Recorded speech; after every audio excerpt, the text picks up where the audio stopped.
দেখো সব কেমন মুড়ি খাচ্ছে। আলুর তরকারি, কুমড়োর তরকারি সব নিয়েছে। একজন আলুর তরকারি, একজন কুমড়োর তরকারি। আর এখানে আমার রান্না হচ্ছে,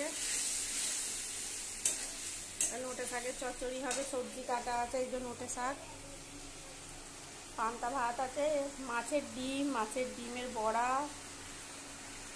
মাছের মাথা, এগুলো দিয়ে নোটে শাকের চচ্চড়িটা হবে। এই যে মশলাটা কষানো হচ্ছে, আলু দিয়ে মাছ দিয়ে হবে তরকারি। তো ডাল করতে হবে, আবার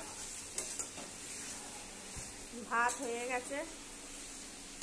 এরা সব এখন টিফিন করছে, মুড়ি খাচ্ছে কুমড়োর তরকারি দিয়ে, ছোলা দিয়ে কুমড়োর তরকারি হয়েছিল।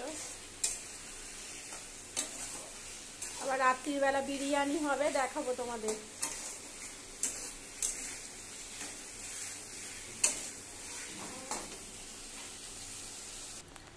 এই দেখো ডিমের হাফ বয়েল হচ্ছে।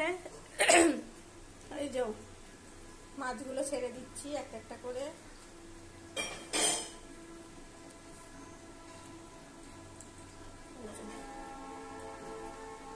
মাছের মাথা দুটো আলাদা করে রেখেছি,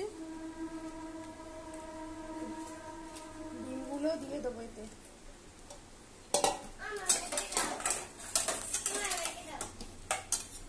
রেখে দিচ্ছি, একটু দাঁড়া, কাজ করছি তো।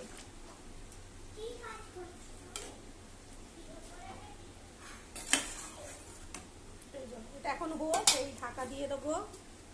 হ্যাঁ, এরপর নোটে শাকের চচ্চড়িটা হবে। ডিমটা হয়ে গেছে, অল্প সিদ্ধ হবে, ঠান্ডা জল দিয়ে ছাড়িয়ে নিতে হবে।